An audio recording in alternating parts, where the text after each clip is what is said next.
This is, I don't know what we want to call this.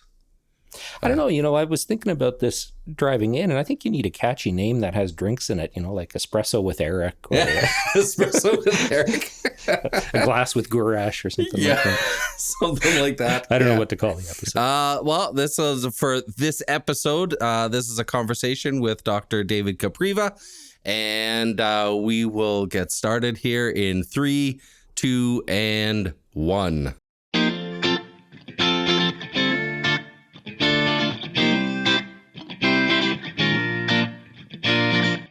I'm Deacon Eric. And I'm Dr. Brett Sockel. And you're listening to Thinking Faith. This is a podcast brought to you by the Archdiocese of Regina, where we attempt to navigate this winding road of faith in Jesus Christ so that we might know Him more intimately, love Him more profoundly, and together serve Him more deeply in our daily lives.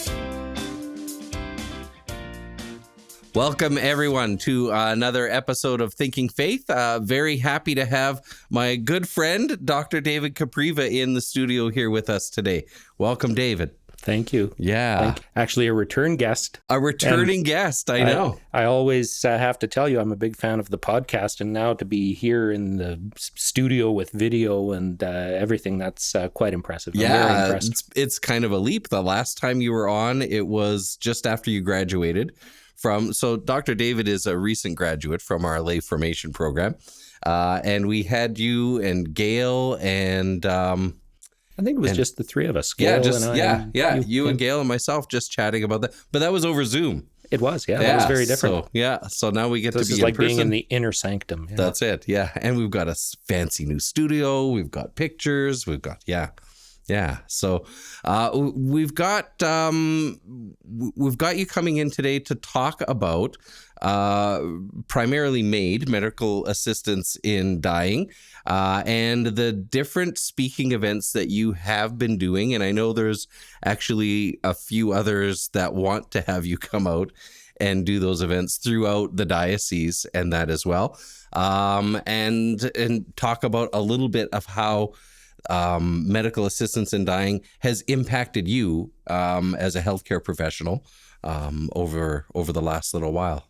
And happy to do that. Yeah, excellent. So maybe just tell us a little bit first about yourself and about your connection with the healthcare system, and that for those of our listeners and viewers who aren't familiar with you already. So I started out my medical career as a family doctor out on the West Coast, and decided I didn't like that, and went back and retrained to become a surgeon, and then a vascular surgeon. And for the last 22, going on 23 years, I've been living and practicing here in Regina as one of only a few vascular surgeons. Mm-hmm. And the whole business of becoming involved in the issue of euthanasia and MAiD has become more of an issue, but it also intertwines with my story in lay formation. Mm-hmm. That was quite a profound, transformative experience in my life. Yeah, and it really was an encounter with Christ, and as you yourself have told me of your experience, it's a very vulnerable place to be, standing empty-handed in front of the divine, and boy, you're ready to agree to anything. Yeah. And that's it. Yeah. I found myself once in that situation, maybe more than once, and saying, Lord, whatever you want, whatever you want. How could I say no, right? Those are dangerous words. They are, yeah. So shortly after that, after finishing lay formation, my friend Louise Tessier at St. Anne's asked, would you, we were watching something on one of the TV stations, and would you give us a talk after Mass about medical assistance in dying? And I thought, well, I can certainly do that. And before the weekend came around, I'd put together a kind of a plan and outline of what I wanted to talk about. And when the weekend came, it turned into 2 talks. Father Amity said, well, why don't you give a talk on Saturday night and a talk on Sunday morning after Mass? And so, okay, that went pretty well. And shortly after that, the CWL at Holy Family called and said, hey, you gave this talk at St. Anne's. Can you come and give the talk to us at Holy Family? And so I went and gave the talk at Holy Family. And, a few months after that, Our Lady of Peace called, and Father Steve. And now giving the talk there were quite a lot of others. So others are interested in me speaking to this. And including some non-Catholics. There were people there who are evangelical Christians and who came up to me afterwards and said, hey, this is a really interesting topic. Would you come and talk to our church? It's an issue that impacts human life across the spectrum, right? Yeah, across those religious or even demographic divides. So the point of the story is this isn't anything that I've been driving. It's something that seems to be taking on a life of its own, and it seems to be driven by the Spirit saying, okay, you said yes. And how many yeses are you willing to give? Yeah. I know that's something that Melissa often will talk about when we're speaking about whether it's our particular journey as a couple, as a diaconate couple, those kinds of things that the yeses or the asks don't really stop, right? The Spirit has always got more planned for us, and that. So it's interesting to see that growing. It is growing, and for yourself. The interesting thing is I haven't felt overwhelmed by this because I just don't know what the next ask is going to be, and so I just live my life as if it's not coming, but it'll be out there. Yeah. I took an interest in this when I first started talking about it. It was something that would be affecting my life as a surgeon. Yeah. But I always had the attitude of, well, if push comes to shove and if things get too uncomfortable for me, I'm late enough in my career that I can walk away. So that was always my safety line. If things become unsafe, if the medical system becomes so pervaded, perfused by euthanasia, I can always walk away. But my attitude changed because my daughter went to medical school. Yeah. And she's now...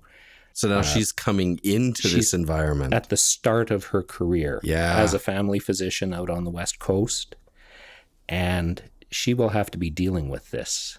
And so my attitude about I can walk away from this has also changed because of that. I really need to advocate somewhat on behalf of my daughter and others like her. Other young people who are just entering the medical profession and who have a long career ahead of them.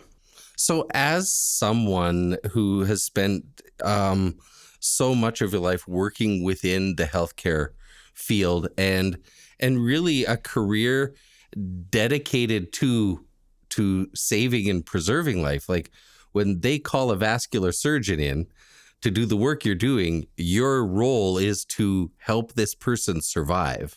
Yeah. This primary role. How have you found yourself operating now in this new paradigm where the goal of helping an individual survive is not always part of the plan? Well, part of that is the reality that we all have to leave this earth, and when a vascular surgeon is called, these are the very sickest people. They're in critical states, so not everybody makes it through. Yeah. That's the reality of the situation, but it's a very different situation when death becomes a therapeutic option. Yeah. Death is never a therapy. So that's it's a very different perspective now that we have on people living and people dying. We've always tried our best to do the best for our patients, but now there is this additional wild card of if we don't like it, we can end it for you, and that's quite disturbing. Yeah, I can imagine that weighs fairly heavy. Do you find that it affects those conversations with patients, with families, and that from your perspective, or is that just something that you carry in the back of your mind and in your heart as you're walking with people through, like you said, very difficult, critical situations? I'm very careful in the manner that I speak with people now, that they don't misinterpret what I'm saying. I have to paint a realistic picture for patients and families, but it's amazing how that line of what one can hope for can easily disappear. Yeah. And the message can come across as, this is pretty grim, why don't we just cut our losses and end it? So it has affected the way that I articulate my ideas to patients and families, because I have to approach it with a great deal of caution so it's not misinterpreted. Okay. So just kind of sitting in the back of your mind, how am I going to communicate this in such a way that it almost sounds like the concern is that they don't lose all hope. That's the concern. Yeah. Because now it's very easy. If you lose all hope, there's a solution there's to an that. exit door. Right? Yeah. And I think that's one of the struggles. And I know Brett and I have talked about it in different ways on the show, and that as well. This cultural sense now of the solution to suffering is to remove the sufferer, to end the sufferer, and then we don't. And it's a solution for us, because we struggle as a human family, really walking the steps of the Paschal mystery. We don't see the redemptive value of suffering in the world as a whole. And so our instinct is to say, well, let's just get rid of it, and push it off to the side. And I think what's most disturbing about MAiD is the kind of sanitized, institutionalized approach to death that it becomes, right? And if anybody has been at the bedside of loved ones and friends who have died, certainly there's always grace-filled stories of, the peace and, mom just let go and it was time. She knew that it was time to go, but it isn't always that clean and sanitized. And yet our faith tells us that Christ is in all of it. Right. And I think part of our struggle is wanting to kind of get this part over with and out of the way so that we don't have to face it or contend with it anymore. There's so much in what you just said that is just gold nuggets. I recently read a book by Father Rohr. Okay. Yeah. And in that there was a line that really struck me. It's what you hinted at the transformation that families see in the dying person. Yeah. And the line was somewhere around this meaning, that to achieve spiritual maturity takes a lifetime. Yeah. And it doesn't happen at a steady rate. There are periods in a person's life that are transformative and a person changes and matures. And those moments become increasingly frequent in the last months and weeks and days and hours of life. And he says, as any hospice volunteer would clearly tell you. Yeah. And that's exactly what people observe. Yes. Yeah. Part of our problem is that the Catholic view and the view of the secular world are very different around some very key ideas. And those ideas are exactly suffering and human dignity. Mm-hmm. And I think it's very ironic to me that the euthanasia cause is promoted by an organization that calls themselves Dying with Dignity. Yeah. And I'm not sure what kind of dignity they're referring to, because the Catholic perspective on dignity is that our dignity is not from our abilities or what we can do or what we can achieve or whether we can feed ourselves, whether we can walk. Our dignity is in being in the image and likeness of God, the Creator. Yeah. So our perspective on dignity and what dignity is very, very different.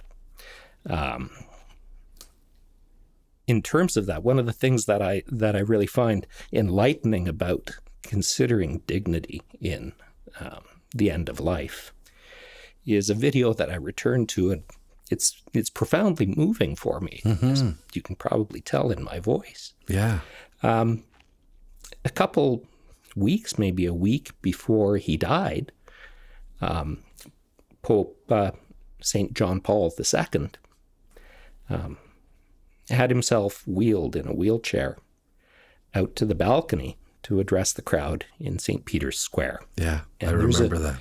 There's an Associated Press clip that's still available on YouTube, and I return to it often. And it is heart-wrenching, and it is profoundly moving that this man who was such a vital force in the Catholic Church in the 20th century, he's sitting there and he can't even speak. And they put the microphone in front of him, and he tries and he makes some sounds.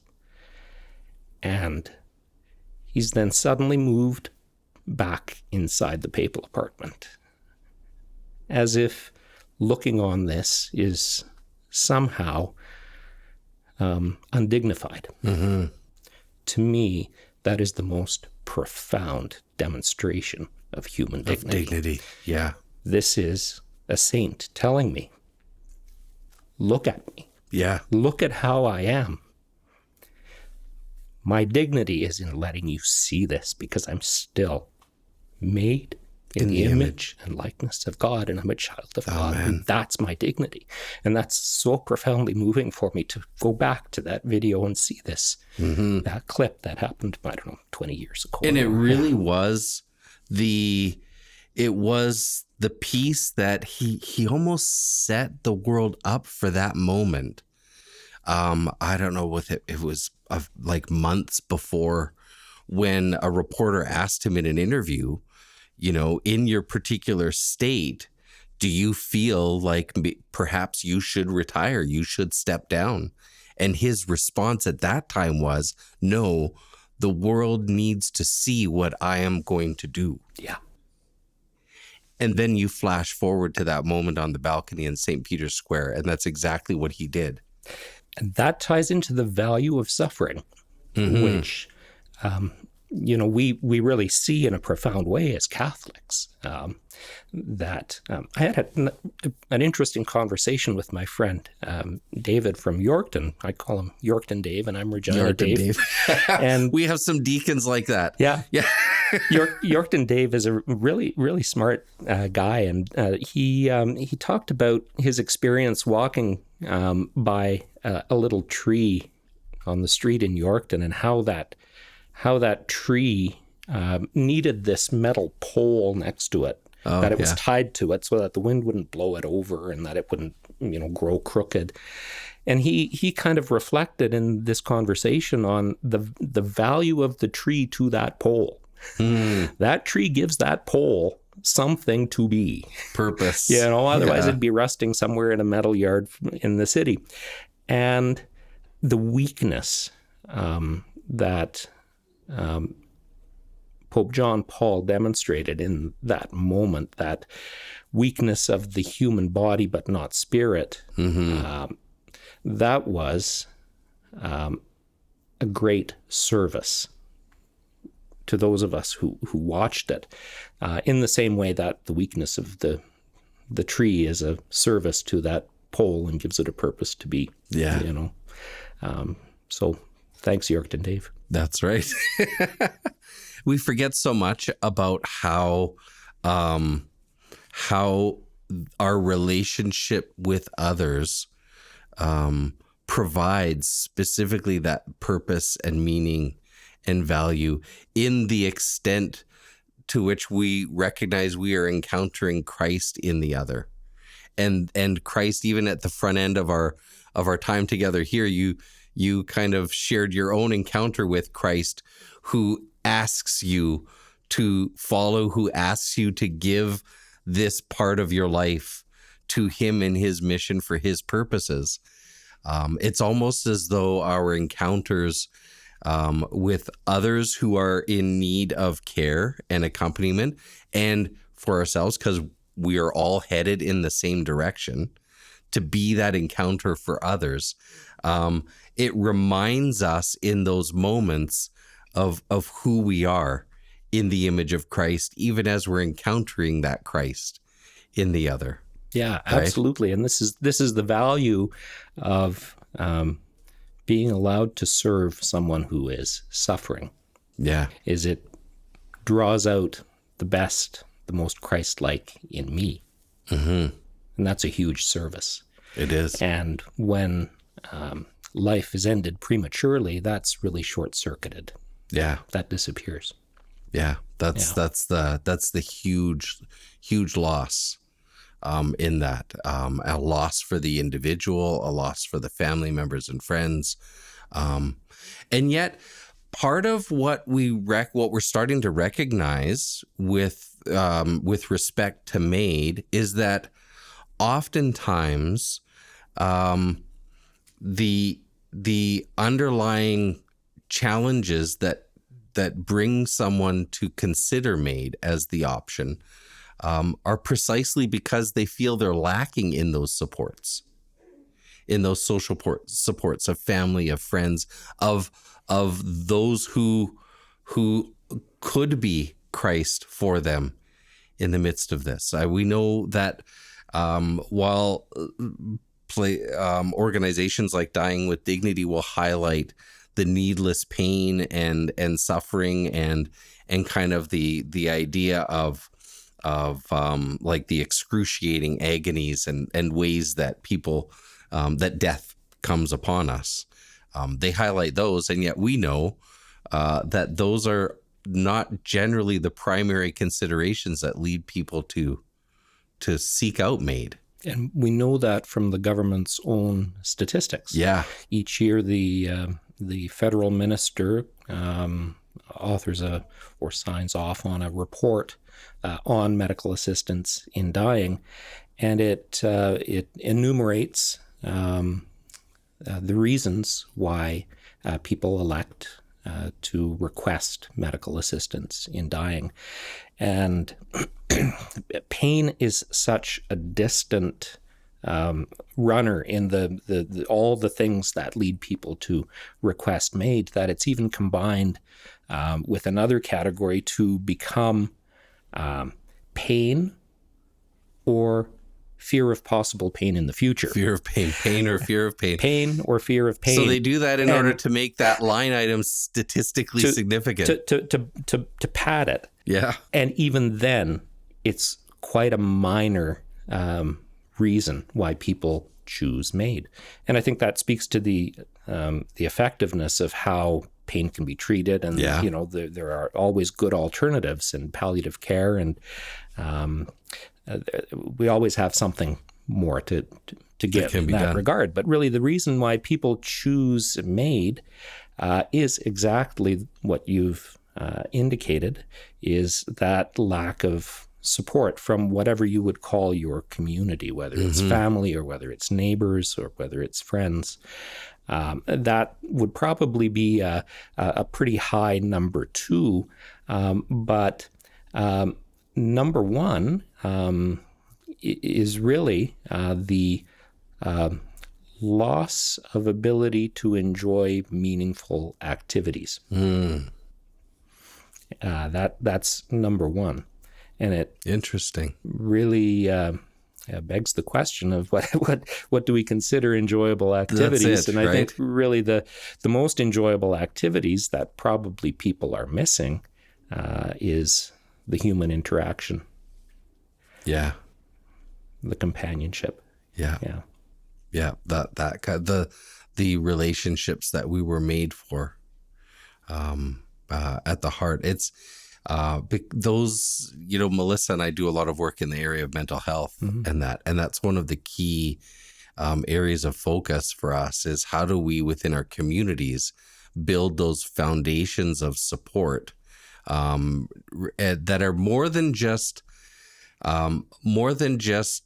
like one-off visits with someone that we know might be lonely, but that create avenues for authentic relationship.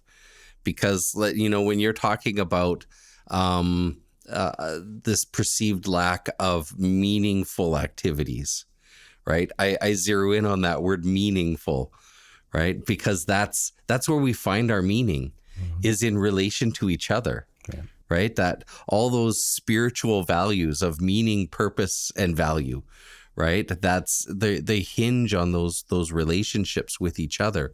And as you mentioned, MAiD in its various forms short circuits that. There's no longer relationship after this point, right? And I think the difference between that and a natural death is that dying is not something that we've kind of inserted intentionally to end these relationships.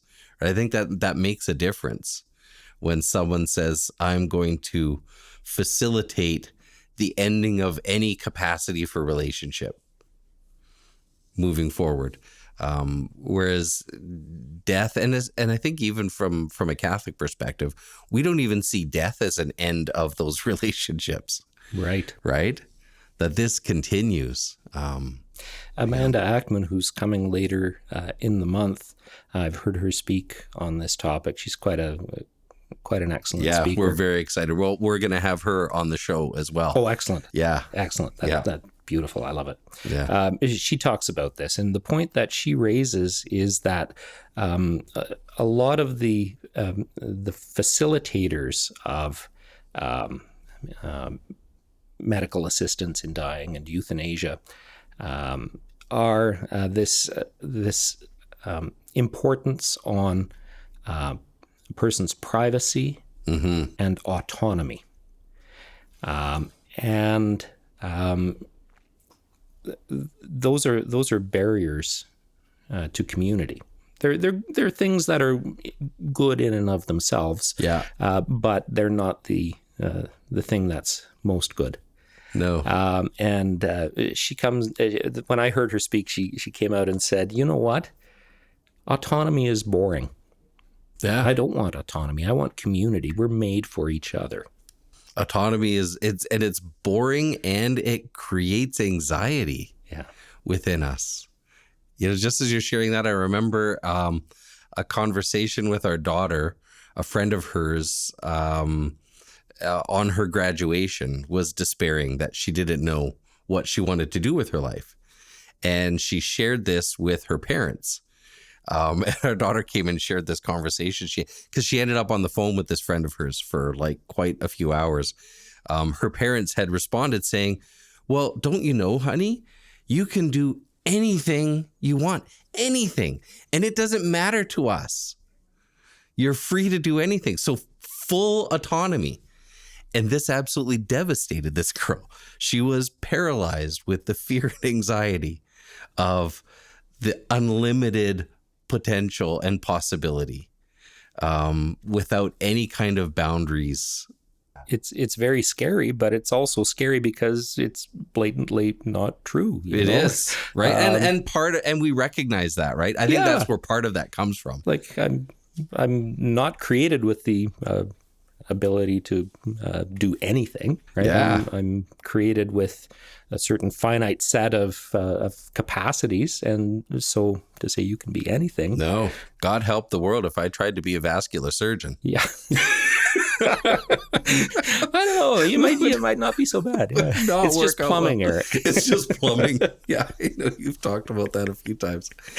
Yeah, but yeah, I think that autonomy, personal autonomy and privacy as the highest good really erodes our capacity for relationship, and that kind of meaningful relationship. And then we're struggling for meaning and purpose and value in our lives. I really saw that this very clearly this fall. In October, at the end of October, my aunt, who lived in the Czech Republic outside of Prague, she passed away one day, and she was almost 94 years old. Wow. And she was a widow, no kids. I'm in fact her closest living relative, way over on the other side of the Atlantic Ocean, so far away. And my Aunt Dasha, we'd visit her, and what a great lady. We'd always sit and sip Jägermeister under her walnut tree in the backyard. And she lived independently in her own house at the age of 94. And she was completely debilitated. She had severe osteoporosis and spine fractures, and she would have home care nurses come and give her morphine injections when she was in severe pain. And this went on for years, but still she was able to manage. And even on the days that she couldn't get out of bed, there was a whole lot of meaningful activity in her life because we have really good friends that have been family friends for generations. My friend Martin and his mom, Stanya, and Stanya's mom, who was a friend of my grandmother. And those families have been friends for generations.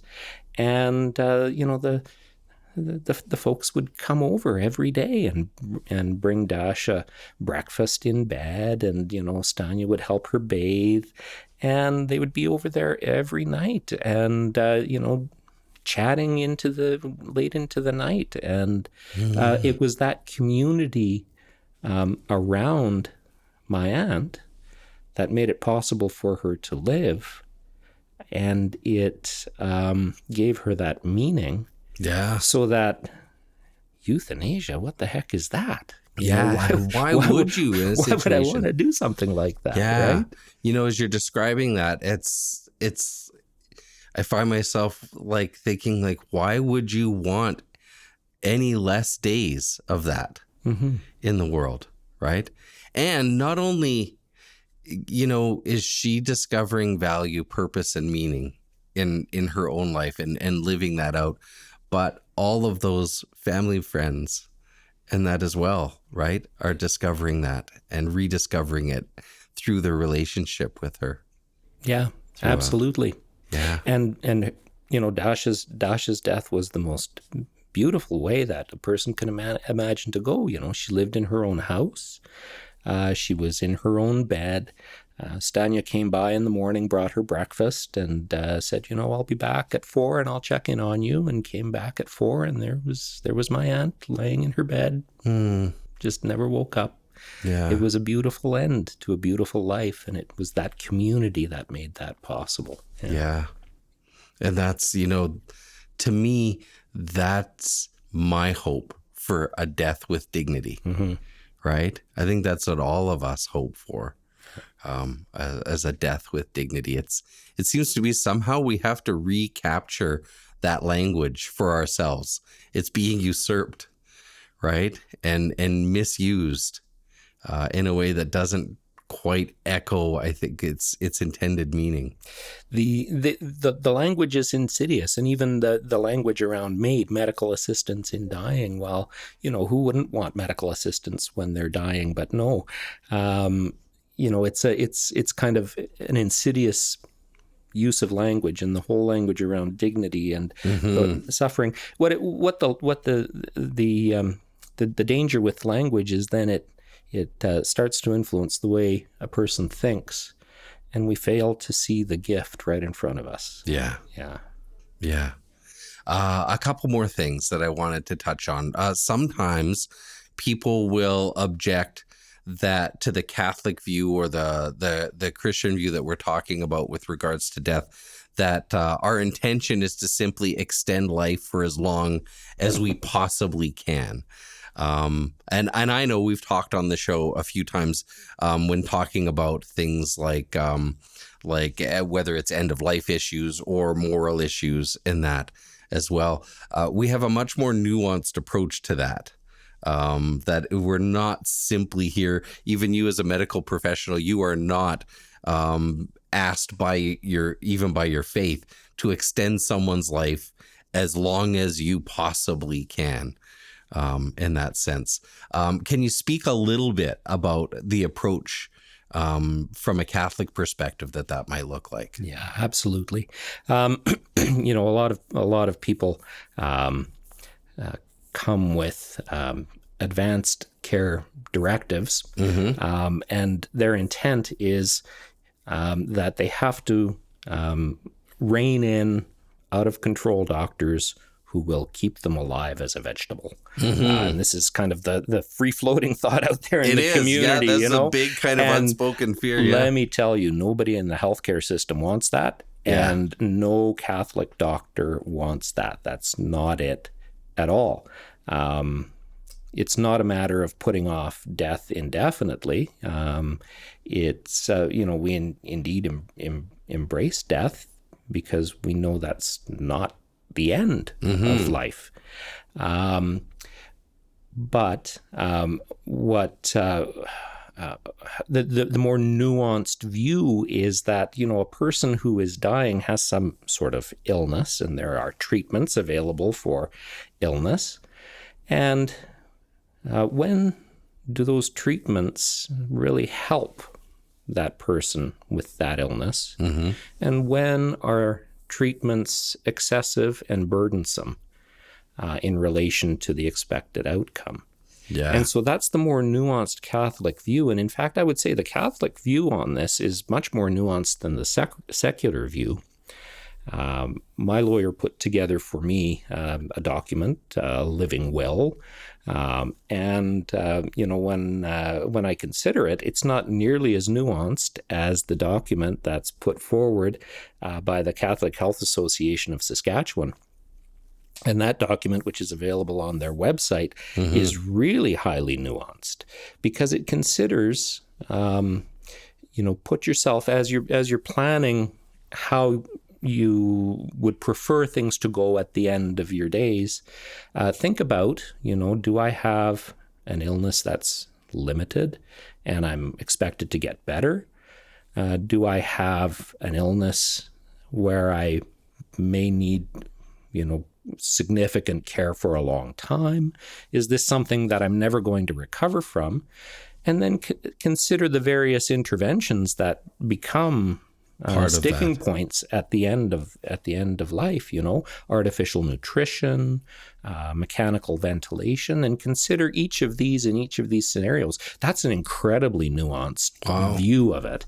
And I would highly recommend for people to go to the Catholic Health Association of Saskatchewan website, download that document, and have a careful read through it and a careful look at it, because that indeed is the most helpful to healthcare providers, because I understand that, yes, if you're in this particular situation of illness, you do not wish to have these particular treatments initiated, and that's really helpful because it's very specific, and much more specific than don't keep me alive as a vegetable. That's pretty non-specific and doesn't help me when I'm trying to make a decision about exactly what treatment I need to offer or not offer. Yeah. We also have an understanding that that there are particular treatments at the end of life that may indeed end up shortening someone's expected lifespan, but with that not being the intention being an alleviation of pain, of kind of the suffering and stuff like that, we're still open to those kinds of interventions in that as well. Absolutely. Yeah. Absolutely. This is something that the Catholic perspective understands really well and articulates as the principle of double effect. Exactly. We certainly can give you drugs that, yes, they may shorten your life, but that's not our intent. So we can legitimately relieve your pain, because that's really our priority. We know that everyone dies eventually. And, one of the stories I can tell you is the story of my uncle Mila. He lived in Calgary, he was kind of in his late 50s when he developed advanced cancer. Nobody knew where his primary was. And he didn't do well with treatments. He ended up in the last hours of his life, admitted to one of the hospitals in Calgary. And I received a panicked phone call from my aunt. Mila is screaming in pain. And I'm here in Regina. She's in Calgary. Yeah. Wow. Is there anything you can do? And I said, well, look, I'll call the doctor. And so it must have been about 4:00 in the morning. I picked up the phone and called the doctor in Calgary. And I said, look, Mila's really suffering. He needs pain relief. And the doctor said to me, well, look, he's kind of getting the maximum dose of morphine that I think I can safely give him. If I give him any more, it's going to shorten his life. And I said, look, first of all, he's been suffering a long time. He's been on morphine a long time. And the drugs become less effective as you've been taking them for a period of time. The receptors that the drugs bind to become down-regulated, and one needs higher and higher doses. Yeah. So the dose you may think is dangerous, the dose that would be dangerous to me is probably not scratching the surface on someone who's been in severe pain for a long time. Yeah. But in the end, the answer to me was, no, I'm not willing to give any more of the drug. And my uncle died a few hours later in agony. And my aunt has never forgiven that happened. That can be very hard. It's very traumatic on the family and the people around, which speaks to the need for good palliative care and people who understand how to do this well, right? Yeah. But you can see the principle of double effect there, I understand. My own uncle, whom I love, is dying. Yeah. We might shorten his life with this, but look, his life is a couple hours. It was a couple of hours. Let's take care of his pain. That's our priority. And when that's denied, that's very traumatic. Yeah. And I think that's one of the troubling aspects of kind of the legalization of this medical assistance in dying in Canada, and the proposed expansions that are coming down the pipe now in this, is that in addition to implementing this as healthcare, and in looking at expanding this now to advanced directives, so that once you no longer can make decisions for yourself, you've then abdicated that by default to those who can ultimately make the decision to end your life without any need for consent. I think that's problematic. But then also expanding it to individuals who are experiencing mental health issues alone as the only underlying cause. So as we're looking at doing all of that, it seems we're actually pulling back on funding in areas of palliative care and mental health care at the same time, which just sounds like a recipe for disaster. I know for our daughter, she is regularly railing her outrage at this whole concept as someone who lives with mental health issues, that while simultaneously underfunding mental health care across the board, they are going to make it easier for people like her to decide to simply opt out of life in general, which just seems unconscionable from a social perspective. Yeah, absolutely.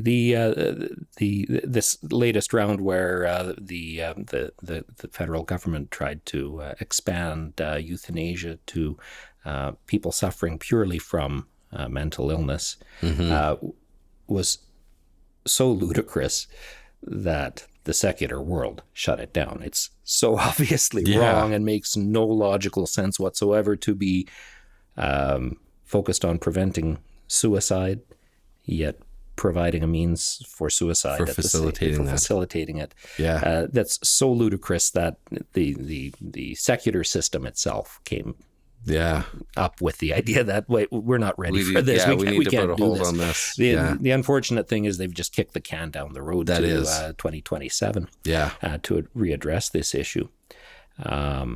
So yeah, that's, it's tempting to see a dark agenda here that's fueled by dollars, that, it's cheaper for governments to fund euthanasia than to fund the supports that are needed to help people live, whether that's mental health, whether that's the veteran who needs a ramp built to access his or her home by wheelchair, and is offered euthanasia instead. That, it's cheaper it's a way to reduce healthcare costs. So that's very dark. It's tempting to go there, but I just don't see evidence to the contrary yet. But I still believe enough in human goodwill to defer judgment on that. Yeah, to put the brakes on that. Yeah. One more story, maybe, if you don't mind sharing. Because you had written an article for another publication that I work on, where you shared the story of your own conversations with a patient, and I'm not sure if you're comfortable sharing that. A little bit of that. I can. But I think it's an interesting story, especially held up against your aunts that you shared earlier, and that as well. Do you want to tell us a little bit about absolutely. So this is one of my most recent encounters with euthanasia in my own medical practice, and it's an individual. I have to laugh because I was about to say it's a fairly young man. And by young, I mean, my age. Your age. It's amazing how young becomes. Young is a relative term. Becomes a relative term. Yeah. So it's a young man. It's not someone who would be chronologically at the end of life. Let's put it that way. It's a young man who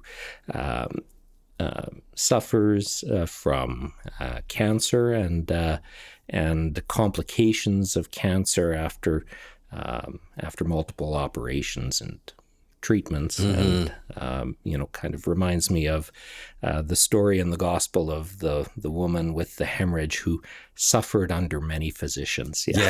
So there you go. We suffer under many physicians, but this particular individual came in one night with a ruptured artery. The cancer and infection had eroded into an artery and was causing catastrophic bleeding. And this person had hours to live, and the decision was made that my colleague, who was on call that night, made the decision that we're going to try to help this man. And he called me in for help. It was a complicated, long, difficult, and painful operation to put this man through. But he agreed to it. He didn't want to bleed to death the night that he came in to hospital. And so we put him through this operation and worked into the wee hours of the morning. A few days later, I was on call on the weekend, and this this particular individual was under the care of my partner, and when we're on call, like we'll make rounds in the hospital for all of us. So I came onto the ward, and the nurse came running up to me and says, this fellow, he's took his cell phone and he called the MAiD team, and they're coming. The MAiD team are coming. Oh my goodness. And so he hadn't asked anyone. I don't know if he asked my partner about MAiD, but it doesn't seem like it. It seems like of his own initiative, he picked up the cell phone and called them. So the information is out there and it's highly accessible. Let's say that. Okay. And so I came and I talked to him, and when I saw him, this fellow was in severe pain. He was breathing fast. He was breathing shallow. His heart rate was very high. He just looked terrible. You could look at this man and you can see this is someone who's in severe pain and he's suffering. And he says, "Yeah, I'm in such severe pain. I haven't slept, and I can't do this." And I asked him, "Well, what is it that you can't do?" And he says, "Like, I can't go on living. This is just too hopeless." And I asked him if he has any family, that anyone who would miss him, and he was quite sure that no one would miss him, and that he didn't have anyone in his life. He lacking those social that community, supports. That community, yeah, that community. And his situation seemed quite desperate. And I said to him, "Look, I think you're making a bad decision, and you're doing this because you haven't slept and you're in pain. If I can get you out of pain, you're probably going to think about this differently. Yeah, and you'll make a better decision." And he says, "Yeah, I don't know. I've called the MAiD people, and that's what I want." And I said, "Look, I don't want you to do this." Wow. And I said to him, I think your life is worth more. I think your life is worth this. Why don't you let me give this a try? And he kind of teared up a little bit and said, "Well, yeah, okay, see what you can do." And so I called over a colleague, an anesthetist, who put in an epidural in his back. And that my experience with that is people who have pain from kind of the belly button down, if you turn this on, it is a miracle. It's like a switch. It's like turning off a switch. That's it. The pain is gone. So his pain went away, and he slept for about 2 days, and he woke up with a completely different perspective on this. And he's still alive. And he's still alive today. Yeah. Wow. And this was about, I don't know, more than half a year ago. Wow. Yeah. The first time I read through that story, I was thinking of Elijah, who was running for his life and just saying to God, this is it. I might as well just end it all here. And what does God say? He says, "Have a nap, have a little bit to eat, and let's talk about this in the morning," right? Yeah. And so many times, so a situation where somebody needed not just the nap and taking away the pain, but another human being to say, your life is worth this. Your life has value. And I'm willing to walk with you through this. I'm grateful that God has put people like you in the healthcare system who are not afraid to have those kinds of conversations. And that. Thank you. Those are our basic needs, right? Food, water, love. Yeah. Food, that's water, love. Right there in that Elijah story. Yeah, it is. Yeah. Well, and like you mentioned, we have Amanda Ackman coming to the diocese at the end of March. So hopefully, I'm hoping this episode airs before the end of March. I'm thinking in the queue. I think we might be close, but a couple of public events that people would, I think, do really well to consider adding to your calendars. On Wednesday, March 26th, Amanda will and a panel of people from the healthcare systems, and that including yourself, David, will be listening to a variety of testimonies, some that David shared here today, and other experiences of individuals throughout the Archdiocese who've had their own encounters or for whom the issues of euthanasia and medical assistance in dying have a particular impact in their lives.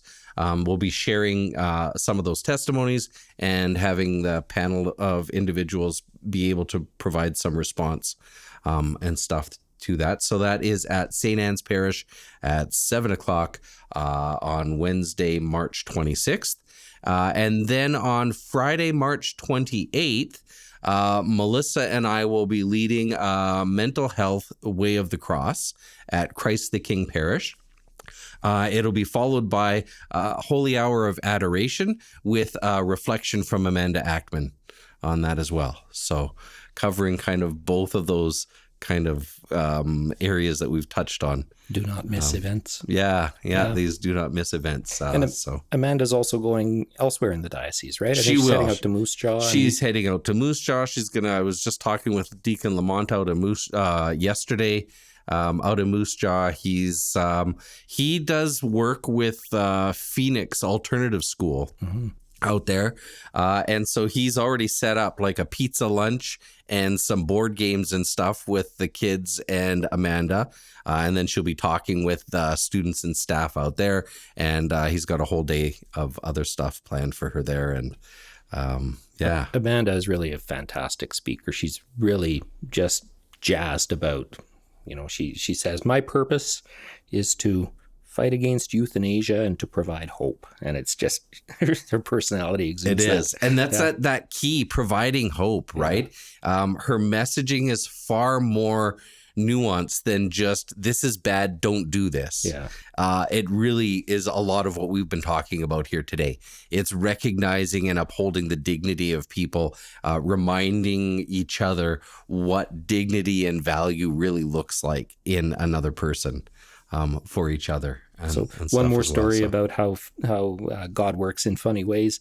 So I met Amanda in October, I think, in Richmond. I went to the Canadian Physicians for Life conference, and my daughter, who I mentioned, is about to start practice as a family physician out on the West Coast. I invited her to come along with me. She's quite a faithful Catholic, and we've been to the conference before once. And so we're about to sit down for breakfast, and we have our food. And Sarah, my daughter, says, "Hey, why don't we go sit over there with that girl? That's the roommate in Ottawa of my best friend in university, Ada."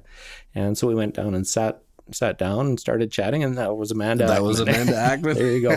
And as we were chatting, I said, "Yeah, Amanda, boy, we should really have you in Regina." And she says, "Oh yeah, Bishop Don is just emailing me now, and we're organizing it." I thought, "Oh, great." Yeah. Yeah, the Holy Spirit you've moves. Got it. Yeah. That's it. Exactly. Well, thank you so much for being on the show here today, Dave. Thanks for having me. It's always great visiting with you. I'm very happy to call you a friend. Great conversation. Have great conversations like this. We'll have to do this again. Yeah. I'd love to. Excellent. And we want to thank all of you, our listeners, our viewers, for joining us here this week on Thinking Faith. As always, we continue to pray that God may bless you and those you love with a faith that is always seeking understanding. And Saints Thomas Aquinas and Ignatius of Loyola. And if I could add, St. John Paul. And St. John Paul II. Pray for us. Pray for us. Amen. Amen.